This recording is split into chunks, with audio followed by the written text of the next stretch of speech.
ప్రభు అయిన యేసుక్రీస్తు శిలువ మీద నుండి పలికిన 4వ మాట,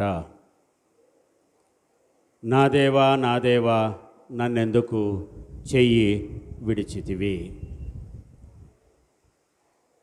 కీర్తనల గ్రంథము 22వ అధ్యాయము 1వ వచనములో రాజైన దావీదు చేసినటువంటి ప్రార్థనలో ఈ లేఖన భాగాన్ని మనం గమనిస్తున్నాం. నా దేవా నీవు నన్నేల విడనాడితివి, నన్ను రక్షింపక నా ఆర్తధ్వని వినక నీవేళ దూరముగా ఉన్నావు. మొదటి మాట యేసు ప్రభువారు మాట్లాడేటప్పుడు దేవుణ్ణి తండ్రి అని సంబోధించాడు. తండ్రి, వీరేమి చేయుచున్నారో వీరెరుగురు గనక వీరిని క్షమించుము. సో 2వ మాట, 3వ మాట, 4వ మాట, 5వ మాట వరకు మనము చూస్తే ఇక్కడ దేవుణ్ణి సంబోధించడము మనం ఎక్కడ కూడా గమనించం.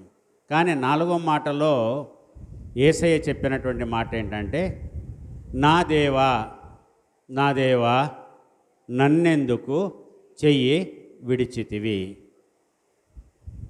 అంతవరకే ఉంది. కానీ ఇక్కడ కీర్తనల గ్రంథం 22వ అధ్యాయం 1వ వచనంలో 2వ భాగం చూస్తాము. నన్ను రక్షింపక నా ఆర్తధ్వని వినక నీవేళ దూరముగానున్నావు. కుమారుడు తండ్రిని అడుగుతున్నాడు, నా చెయ్యి ఎందుకు విడిచిపెట్టావు? తండ్రి కుమారుణ్ణి చెయ్యి పట్టుకోవడం అనేది బాధ్యత. తండ్రి కుమారుణ్ణి చెయ్యి పట్టుకోవడం అనేది బాధ్యత. కుమారుడు తండ్రి చెయ్యి పట్టుకోవడం అనేది ప్రేమ. మనిషి యొక్క జీవితంలో తండ్రి కొంతకాలము, బిడ్డ ఎదిగే కొంతకాలము వరకు కుమారుని చెయ్యి పట్టుకొని నడిపిస్తూ ఉంటాడు. మరి ఒక కాలం వస్తుంది, అక్కడ కుమారుడు తండ్రి చెయ్యి పట్టుకొని నడిపించాలి. ఇది ఎప్పుడంటే తండ్రి నిస్సహాయ స్థితిలో ఉన్నప్పుడు, తండ్రి వృద్ధాప్యములో ఉన్నప్పుడు, తండ్రి నడవలేని స్థితిలో ఉన్నప్పుడు కుమారుడు తండ్రి చెయ్యి పట్టుకొని నడిపించాలి. ఇందాక దయమణి గారు చదివినటువంటి వాగ్దానములతో కూడినటువంటి ఆజ్ఞలో ఒక ఆజ్ఞ, దేవుడు నీకు అనుగ్రహించు దేశమందు నీవు దీర్ఘాయుష్వంతుడు వగునట్లు నీ తల్లిని నీ తండ్రిని సన్మానించుము. ఇక్కడ కుమారుడు అడుగుతున్నాడు, ఎందుకు ఇంత తొందరగా నీవు నా చెయ్యి విడిచిపెట్టావు? ఈ రోజున మనం సొసైటీలో గమనిస్తే చిన్నపిల్లలుగా ఉన్నప్పుడే తండ్రి బిడ్డలు తమ వేలు పెట్టుకొని నడిపించేట్లుగా చూస్తుంటారు. తండ్రి యొక్క చేతి వేలును పట్టుకొని బిడ్డలు నడుస్తూ ఉంటారు. తల్లి కవిగిల్లో ఉన్నటువంటి పసికందు కూడా తల్లి యొక్క చేతి వేలుని పట్టుకొని ఉంటుంది. ప్రభునందు ప్రియులారా, ఈ తల్లిదండ్రుల బిడ్డల యొక్క అనుబంధాన్ని గురించి మనం మాట్లాడుకున్నప్పుడు ప్రేమ ఆప్యాయతలు వెల్లువరుతాయి, వెల్లుబుకి బయటికి వస్తాయి. రెండవది కాన్ఫిడెన్స్. నా తండ్రి నా చెయ్యి పట్టుకున్నాడు, నాకు భయము లేదు. కారణం, ఆయన నా సంరక్షకుడు. ఎటువంటి అపాయం నుంచి అయినా నా తండ్రి నన్ను కాపాడగలడు. మనమంట దేవుడు మన చెయ్యిని పట్టుకునే అవకాశం మనము దేవునికి ఇవ్వాలి అంట. దేవుడు మన చెయ్యిని ఖచ్చితంగా పట్టుకుంటాడంటే, దేవుడు మన చెయ్యి విడిచిపెట్టడము దేవుడికి ఇష్టం లేదు. కాబట్టే దేవుడు మన చెయ్యి అలాగే పట్టుకొని ఉంటాడు. ముదిమి వచ్చు వరకు నిన్ను ఎత్తుకొని వాడను నేనే, చంకన పెట్టుకొని వాడను నేనే. ఇది దేవుని యొక్క వాగ్దానము. కనుక ప్రభునందు ప్రియులారా, మరి ఎందుకు అటువంటిది ఇక్కడ తండ్రి అయినటువంటి దేవుడు కుమారుడి యొక్క చెయ్యి విడిచిపెట్టాడు? విడిచిపెట్టాల్సినటువంటి అవసరాన్ని గురించి మనం ఇక్కడ మాట్లాడుకున్నప్పుడు, దేవుడు, తండ్రి అయిన దేవుడు తన కుమారుణ్ణి నమ్మాడు, విశ్వసించాడు. చెయ్యి పట్టుకోవాల్సినటువంటి సమయంలో చెయ్యి పట్టుకోవాలి, చెయ్యి విడిచిపెట్టాల్సినటువంటి సమయంలో చెయ్యి విడిచిపెట్టాలి. ప్రభునందు ప్రియులారా, నేను ఈ కార్యము నెరవేర్చడానికే, ఇందుకోసమే నేను ఈ లోకానికి వచ్చానని యేసయ్య చెప్పుకున్నాడు యోహాను సువార్తలో. నేను ఈ లోకానికి వచ్చిందే నా తండ్రి యొక్క చిత్తాన్ని నేను నెరవేర్చడం కోసమే. అలాంటప్పుడు తండ్రి ఖచ్చితంగా కుమారుడి యొక్క చెయ్యిని విడిచిపెట్టాలి. God left the hand of his son and made him to go free. మంచి యవన ప్రాయంలో ఉన్నాడు, 33.5 సంవత్సరాల యవన ప్రాయంలో ఉన్నాడు యేసు ప్రభువారు. అయినప్పటికీ కూడా ఇక్కడ ఎందుకు ఆయన ఆర్తనాదం పెడుతున్నాడు అని అంటే, ప్రభునందు ప్రియులారా, నన్నెందుకు చెయ్యి విడిచావు అని. కేవలము ఆయన నరుడు కాబట్టి ఆ సమయమున మొదటి మాటలో తండ్రి వీరేమి చేయుచున్నారో వీరెరుగరు గనక వీరిని క్షమించుము. ఇక్కడ దేవుడా అని అంటున్నాడు. సో మొదటి మాటకు రెండవ మాటలో ఉన్నటువంటి సంబోధనలో ఉన్నటువంటి వ్యత్యాసము, అది స్వాతంత్రము. ఇక్కడ మనం గమనిస్తున్నాం, తండ్రి వీరేమి చేయుచున్నారో వీరెరుగరు గనక వీరిని క్షమించుము. అది యూనివర్సల్ ఫర్గివ్నెస్. ఇందాక రూతురాణి గారు చెప్పినటువంటి మాటలో లోకము నిలిచి ఉన్నంత వరకు క్షమాపణ. అది లోకము నిలిచి ఉన్నంత వరకు క్షమాపణ. వీరేమి చేస్తూ ఉన్నారో వీరెరుగరు గనక వీరిని క్షమించుము. ఈ రోజున ప్రతి చర్చి దగ్గర ప్రభుత్వము ఒక కానిస్టేబుల్ని ప్రొటెక్షన్గా పంపించారు. మన చర్చి కూడా మార్నింగ్ ఒక లేడీ కానిస్టేబుల్ గారు వచ్చారు. వారు కూడా క్రైస్తవులే. ప్రభుత్వం వాళ్ళని పంపించింది. ఎందుకని? అక్కడ ఎటువంటి దుస్సంఘటనలు జరగకుండా లా అండ్ ఆర్డర్ని పర్యవేక్షించడం కోసం. She has been appointed by the government. ఇప్పుడున్నటువంటి లా అండ్ ఆర్డర్ పరిస్థితి మనం చూసినప్పుడు, దేవుడు మన చెయ్యి విడిచిపెట్టాడా, లేకపోతే మనము దేవుణ్ణి చెయ్యి విడిచిపెట్టామా? ఏ కారణము చేత ఈ రోజున ప్రభుత్వం వారు ప్రతి చర్చి దగ్గర ఈ గుడ్ ఫ్రైడే రోజున ఒక కానిస్టేబుల్ని కానీ, ఒక సిఐని కానీ, ఒక ఎస్ఐని కానీ ఉంచడానికి కారణం, క్రైస్తవులు ఎదుర్కొంటున్నటువంటి యొక్క శ్రమల్లో వాళ్ళకి ప్రొటెక్షన్ అవసరం వచ్చింది. ఎందుకంటే మనము ఇండిపెండెంట్గా మనము ప్రవర్తిస్తున్నాము కాబట్టి. దేవుని యొక్క మాటకు లోబడి మనముంటే God will take care of us. మనము దేవుని చెయ్యిని విడిచిపెట్టి మనం సొంతగా జీవించాలి అని అనుకున్నప్పుడు we need protection from outside. ఇప్పటి క్రైస్తవులకు కావలసినటువంటి ప్రొటెక్షన్ చెయ్యి పట్టుకోవడం. ఎందుకంటే ఎవరు భావోద్వేగముతో ఏ మాట మాట్లాడతారో తెలీదు, ఎవరు కోపావేశాలతో దాడులు చేస్తారో మనకు తెలియదు. కాబట్టి సో చెయ్యి విడిచిపెట్టుట, చెయ్యి పట్టుకొనుట చాలా ప్రాధాన్యత సంతరించుకుంది ఈ రోజున, ఈ శుభ శుక్రవారపు రోజున. దీన్ని ఇష్టపడక, దీన్ని ప్రతిఘటించి, దీనిని ఆపివేయాలి అనేటువంటి ఆలోచన కలిగినటువంటి వాళ్ళు తప్పకుండా ఉండి ఉంటారు, మతోన్మాదులు. అలాగే రెచ్చగొట్టి మాట్లాడేటువంటి మాటలు మాట్లాడేవాళ్ళు కూడా మనలో ఉంటారు. We need to correct our self first. మొట్టమొదట మనల్ని మనము మార్చుకోవాలి. అంత మాత్రమే కాదు, చాలా భక్తి శ్రద్ధలతో ఈరోజు చాలామంది అన్యులు ఈ వాక్యాలను వినడానికి ఇష్టపడుతూ ఉన్నారు. What is the message that we're sending into the world? నిన్నటి రోజున మేము గుంటూరులో ఉన్నటువంటి అరండాల్ పోలీస్ స్టేషన్కి ఒక కంప్లైంట్ ఇవ్వడానికి వెళ్ళాము, ఒక 5 పాస్టర్ గారు. అక్కడ ఒక ఆమె ఎస్ఐ ఉంది, ఆమె కూడా క్రిస్టియనే.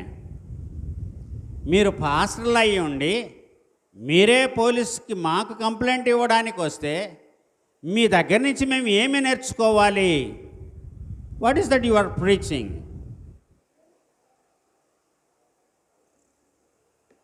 చేతులు కట్టుకొని అలా నిలబడ్డాం. ఎందుకంటే ఆమె అడిగినటువంటి ప్రశ్నకు మా దగ్గర సమాధానము లేదు. మీరేంటి ప్రజలకు మీరు బోధించేది ఏంటి? మీ మాటలు మేము వినాలనా? మీరే కంప్లైంట్ ఇవ్వడానికి వచ్చారే ఇతరుల మీద. ఈనాటి క్రైస్తవ్యము ఈ స్థితిలో ఉన్నది ప్రభునందు ప్రియులారా. అలాంటప్పుడు దేవుడు మన చెయ్యి విడిచిపెట్టాడా? మనము దేవుని చేతిని విడిచిపెట్టామా? అన్ని అద్భుత కార్యాలు చేసినటువంటి దేవుని కుమారుడైన యేసుక్రీస్తు, అన్ని బోధనలు బోధించినటువంటి ప్రేమ సారాంశాన్ని బోధించిన యేసయ్య ఈ రోజున నిస్సహాయ స్థితిలో ఆ శిలువ మీద వ్రేలాడుతూ తండ్రిని అడుగుతున్నాడు, నా దేవా, నా దేవా, నన్నెందుకు చెయ్యి విడిచితివి? ఒకవేళ నిజంగా మనం ఇందాక చదువుకున్నటువంటి యెషయా గ్రంథము 53వ అధ్యాయము 10వ వచనం ఏంటి? అతని నలుగగొట్టుటకు యెహోవాకు ఇష్టమాయెను. కాబట్టే దేవుడైన యెహోవా తన కుమారుడైన యేసుక్రీస్తు యొక్క చెయ్యిని ఆయన విడిచిపెట్టాడు. చెయ్యి విడిచిపెట్టాడు. నలగొట్టబడము దేవునికి ఇష్టమైంది.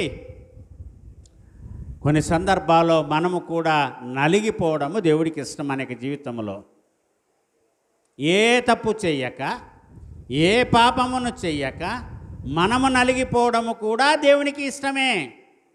చెయ్యి విడిచిపెడతాడు దేవుడు. నేను ఇంత నీతిమంతుడిని కదా, ఇంత యథార్థవంతుడిని కదా, ఇంత భక్తిపరుడిని కదా, నా చెయ్యి నువ్వు ఎందుకు విడిచిపెట్టావు అని మనము దేవుణ్ణి ప్రశ్నించగలము. అది దేవుని ఇష్టం అండి, దేవుని చిత్తం. అది తన సేవకులు శ్రమపడుట దేవునికి ఇష్టమట. సఫరింగ్ ఫర్ రైట్ కాజ్, మంచి కార్యముల కొరకు, మంచి కొరకు మనము శ్రమ పడితే అది దేవునికి ఇష్టమంట. కీడు చేసి శ్రమపడుట కంటే మేలు చేసి శ్రమపడుట మేలు. అందుకనే తండ్రి అయిన దేవుడు తన కుమారుడైన యేసుక్రీస్తు యొక్క చెయ్యిని విడిచిపెట్టాడు. He left him free. ప్రభునందు ప్రియులారా, రాజైన దావీదు చెప్పాడు, యెహోవా నా కాపరి, నాకు లేమి కలగదు.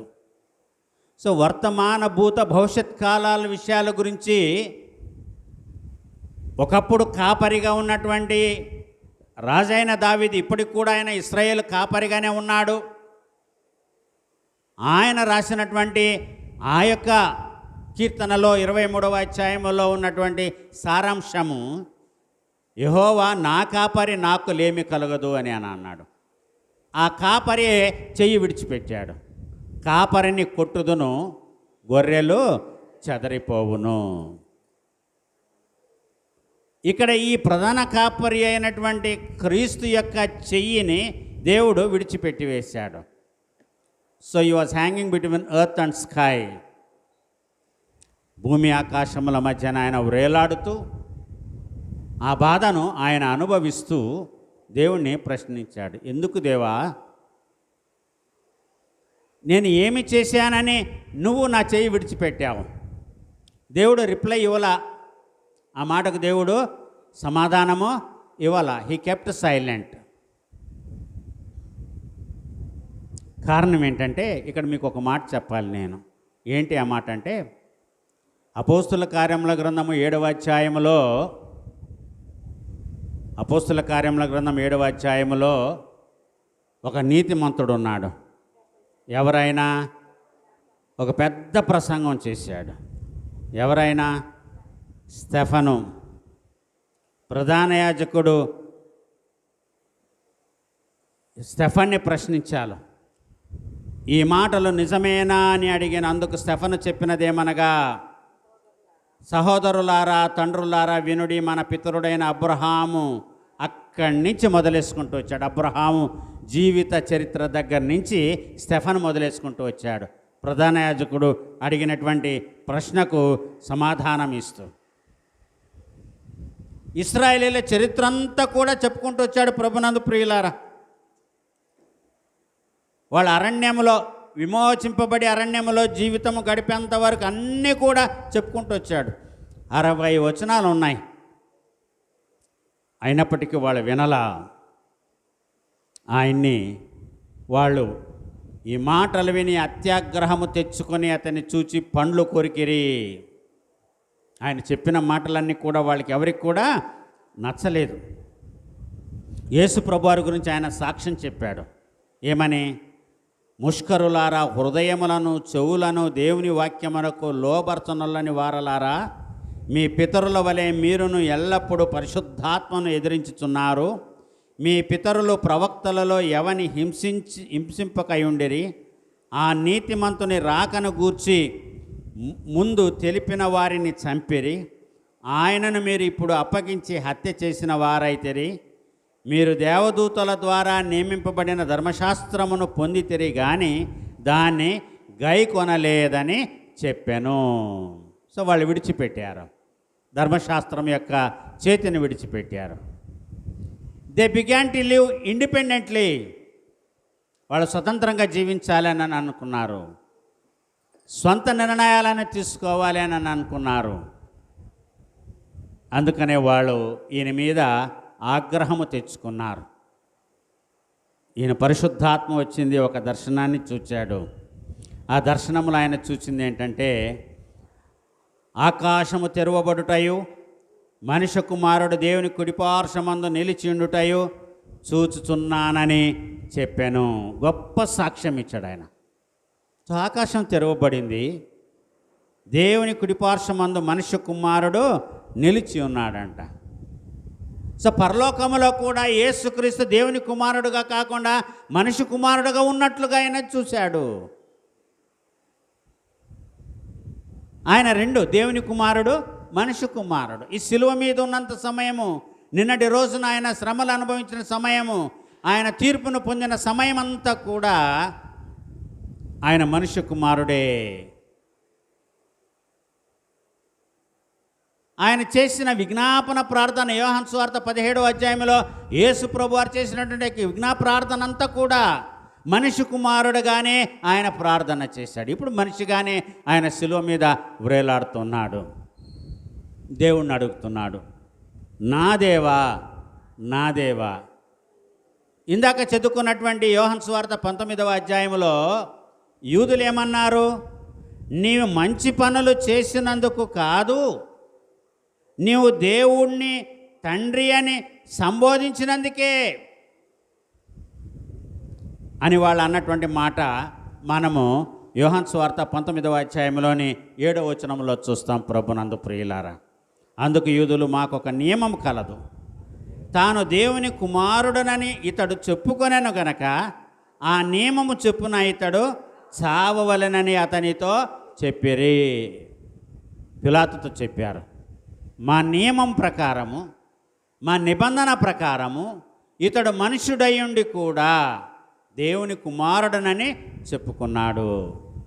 కాబట్టే ఇక్కడ మొదటి మాటలో తండ్రి అని సంబోధించిన యేసయ్య ఈ 4వ మాటకు వచ్చేసరికి ఏమంటున్నాడంటే, నా దేవా నా దేవా నన్నెందుకు నీవు చెయ్యి విడిచిపెట్టావు. పడిపోతే లేపడానికి తండ్రి ఎప్పుడు కూడా సిద్ధంగానే ఉంటాడు. నిజంగా మనం పడిపోతే తండ్రి మనల్ని లేపడానికి ఆయన ఎప్పుడు, నిన్ను కాపాడువాడు కునుకాడు నిద్రపోడు, ఇశ్రాయేలును కాపాడువాడు కునుకాడు నిద్రపోడు, యెహోవాయే నిన్ను కాపాడువాడు, ఆయన నిన్ను కాపాడేటువంటి దేవుడు. అయినప్పటికీ ప్రభునందు ప్రియులారా, మనం ఇక్కడ గమనిస్తున్నాం, యేసయ్య తండ్రిని అడుగుతున్నాడు, తండ్రి నా దేవా నా దేవా నీవెందుకు నన్ను చెయ్యి విడిచిపెట్టావు, ఎందుకు నువ్వు నా ఆర్తధ్వని వెనుకయున్నావు. ఆయన మాట్లాడిన మాట 3 గంటలకు యేసు ఏలోయి ఏలోయి లామా సబక్తాని బిగ్గరగా కేక వేశాను. ఆ మాటకు నా దేవా నా దేవా నన్నెందుకు చెయ్యి విడిచితివి అని దాని యొక్క భావము. దేవుణ్ణి పిలిచాడు, తండ్రిని పిలిచాడు, my Lord why you have forsaken me, ఎందుకు నన్ను మర్చిపోయావు, నా చెయ్యి విడిచిపెట్టావు. ఇప్పుడే కదా నీవు నాకు తోడుగా ఉండాలి, నా కష్టాల్లో నువ్వు నాకు తోడుగా ఉండాల్సింది పోయి నా కష్టాల్లోనే నీవు నా చెయ్యి విడిచిపెట్టావు. ఇది క్రైస్తవుల యొక్క జీవితం. బాగా గుర్తుపెట్టుకోవాలి. మనం కష్టాల్లో దేవుడు మన విశ్వాసాన్ని పరీక్షిస్తాడు, మన విల్ పవర్ని దేవుడు టెస్ట్ చేస్తాడు. మనము దాన్ని అధిగమించగలమా లేదా, దాన్ని జయించగలమా లేదా. ఆయన జయించాడు. తర్వాతి మాటల్లో మనం అదే వింటాం, హి హ్యాస్ ఓవర్కమ్. ఈ మాట అన్న యేసయ్య దాన్ని అధిగమించాడు. అధిగమించి ఒక మాట చెప్పాడు. 6వ మాటలో మనం అది జ్ఞాపకం చేసుకుంటాం. కనుక ఈ మధ్యాహ్నపు వేళ ప్రభునందు ప్రియులారా, ఒకవేళ ఇక్కడ కూర్చున్న వారిలో ఎవరైనా దేవుడు నా చెయ్యి విడిచిపెట్టాడు అని అనుకుంటే అది మీకు మేలు అని అనుకోండి, నష్టమని ఎప్పుడు కూడా అనుకోవద్దు. కొంతకాలము దేవుడు యోబు చెయ్యిని కూడా విడిచిపెట్టాడు. కొంత సమయము దేవుడు యోసేపు చెయ్యిని కూడా విడిచిపెట్టాడు. అందుకనే యోసేపు తన అన్నల ద్వారా శ్రమలు అనుభవించాడు. అందుకనే ఆయన చెరసాల్లో వేయబడ్డాడు. చివరికి ఎంతటి వాడయ్యాడు? అన్య దేశములో ఫరో అంతటి వాడయ్యాడు. ఆ చెయ్యి గనక విడిచిపెట్టకుండా ఉండుంటే, దేవుడు యోసేపు చెయ్యి గనక విడిచిపెట్టకుండా ఉండుంటే, యోసేపు అంత గొప్పవాడు అయి ఉండేవాడు కాదు ఐగుప్తు దేశంలో. మన పట్ల కూడా దేవుని యొక్క ఎక్స్పెక్టేషన్స్ అదే విధంగా ఉంటాయి. ఎందుకంటే దేవుడు ఇంకా ఉన్నతమైన స్థితిలో మనల్ని ఆయన చూడాలని అనుకుంటున్నాడు. తన కుమారుని కూడా ఇంకా ఉన్నతమైన స్థితిలో ఉండాలని దేవుడు కోరుకుంటున్నాడు. కాబట్టే, ఇష్టపడుతూ ఉన్నాడు. కాబట్టే చెయ్యి విడిచిపెట్టాడు. ఆయన విడిచిపెట్టకపోతే యేసయ్య ఏ విధంగా మరణం జయించగలడు? పునరుత్థానపు పండుగ మనకు ఉండేది కాదు. ఆయన పునరుత్థానాన్ని మనము చూడాలి అంటే, ఆయన పునరుత్థానుడై ఆరోహణం అవడము మనము చూడాలి అంటే, ఆయన రెండవ రాకడలో ఆయన ఆర్భాటముతోనో, ప్రధాన దూత శబ్దముతోనో, దేవుని బూరతోనో ఆయన దిగి రావాలంటే, ఇప్పుడు తండ్రి తన కుమారుడి యొక్క చెయ్యిని విడిచిపెట్టాలి. ప్రభునందు ప్రియులారా, ఎప్పుడు అమ్మ నాన్నలు మన చెయ్యి పట్టుకునే ఉండాలనా? ఒక వయస్సు వస్తుంది, మనం స్వతంత్రులం అవుతాం, మనల్ని చెయ్యి విడిచిపెడతారు. విడిచిపెట్టిన తర్వాత బాధ్యతను మర్చిపోకూడదు. మనకు స్వతంత్రం వచ్చింది కదా అనేసి లూకాసు వార్త 15వ అధ్యాయంలో తప్పిపోయిన కుమారుడులాగా వెళ్ళిపోకూడదు. కోర్స్ ఆయన తిరిగి వచ్చాడు. తాను పోగొట్టుకున్న వైభవాన్ని తిరిగి ఆయన సంపాదించుకున్నాడు. అలాగే యేసు ప్రభువారు కూడా తండ్రి తన చెయ్యి విడిచిపెడితే ఏదైతే పోగొట్టుకున్నాడో దాన్ని తిరిగి పొందుకున్నాడు. అదే స్టెఫను చెప్పాడు, ఆకాశము తెరవబడుటయు మనుష్య కుమారుడు దేవుని కుడిపార్శ్వమున నిలబడి ఉండుటయు నేను చూచితిని. అందుకనే చెయ్యి విడిచిపెట్టాడు తండ్రి అయినటువంటి దేవుడు. ఈ సమయమున క్రైస్తవులుగా మనం ఎదుర్కొన్నటువంటి శ్రమల్లో కూడా కొంత సమయము దేవుడు మనల్ని చెయ్యి విడిచిపెట్టినా కూడా మనం అధైర్యపడకుండా, భయపడకుండా నిబ్బరమైన మనస్సును, ధైర్యమును కలిగి ఉండడానికి దైవకృప మనకందరికీ తోడుగా ఉండునుగాక. ఆమేన్.